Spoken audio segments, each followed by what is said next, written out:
राजीव, मैं आपसे अब ये समझना चाह रही हूं, ये इस दिशा में बढ़ तो गई है सरकार, और जैसा कि प्रभाकर कह रहे थे कि इससे पहले भी बातें की गई, कमेटी गई, रिकमेंडेशंस भी सामने आई, लेकिन कॉन्क्रीट कुछ निकला नहीं है। तो क्या इस बार भी क्या सरकार की तरफ से, जिस तरह से विपक्ष आरोप लगा रहा है कि ये सिर्फ एक शिकूफा छेड़ा गया है ध्यान भटकाने का, आप इसको किस तरह से देख रहे हैं? या वाकई में इस बार सरकार इस दिशा में कुछ निकालकर, कुछ कॉन्क्रीट निकालकर ही सामने दिखेगी, या ऐसा दिखने वाला है?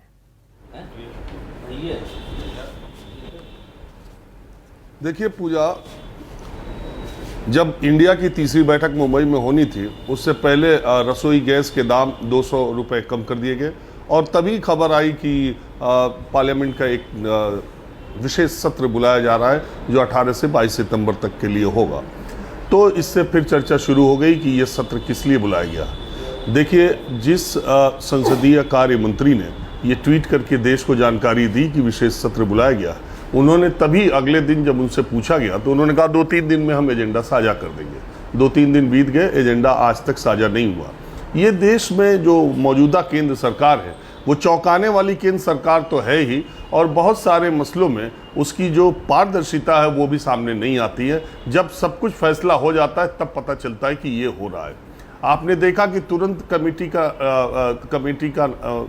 चेयरमैन के तौर पे पूर्व राष्ट्रपति को रखा, अगले दिन तमाम मेंबर्स के नाम आ गए। उसमें एक आदमी विरोधी दल का था, उन्होंने भी अपना नाम वापस ले लिया। देश में जब लोकतांत्रिक प्रक्रिया है, संसद में जब तमाम दलों का प्रतिनिधित्व है, राज्यसभा लोकसभा में, तो जब आप इतना बड़ा कोई फैसला उठाने जाते हैं तो आमतौर पर लोकतंत्र में ये माना जाता है कि सारी आवाज़ों को एक जगह दी जाएगी। तो इतने सारे पॉलिटिकल पार्टीज आज भी देश में जितने राज्यों में आपकी सरकारें हैं उससे ज़्यादा आपके विरोधी दलों की सरकारें हैं। तो ये कोई 1952, 57, 62, 67 में इलेक्शन हो चुके हैं, ये कोई नई बात नहीं है। और मुझे नहीं लगता कि देश में कोई भी पढ़ा लिखा व्यक्ति, कोई भी राजनीतिक व्यक्ति, कोई भी राजनीतिक दल वन नेशन और वन इलेक्शन की मुखालफत करेगा। ये देश हित में है कि एक साथ चुनाव हो जाए, ये देश हित में है कि पैसे की बर्बादी रुके, और लेकिन इसके लिए सारे राजनीतिक दलों की राय लेना, सारे पक्षों की राय लेना, और एक लंबी प्रक्रिया के तहत इस जा करके कंसेंसस के आधार पर ऐसे फैसले करने की एक अपेक्षा की जाती है। लेकिन ऐसा कुछ भी नहीं हुआ। सरकार में रहने के 9 साल से ज़्यादा बीत जाने के बाद, जब 6 महीने लोकसभा के चुनाव के 8 महीने बचे हुए हैं, तब सरकार जल्दबाजी में अगर ऐसा फैसला करती है तो ये माना जाएगा कि उसकी कहीं ना कहीं कोई अड़चन, कहीं ना कहीं उसे कोई परेशानी, या कहीं ना कहीं वो मुद्दों को हटाने या भटकाने या इस तरह का फैसला लेने जा रही है। मैं आपसे कह रहा हूं कि वन नेशन वन इलेक्शन का विरोध कोई नहीं कर सकता, लेकिन इसके लिए सहमति और इसके लिए चर्चा, इसके लिए सारी चीज़ें अगर सही तरीके से होती, वो इसी तरह से है जैसे कृषि कानून आए थे।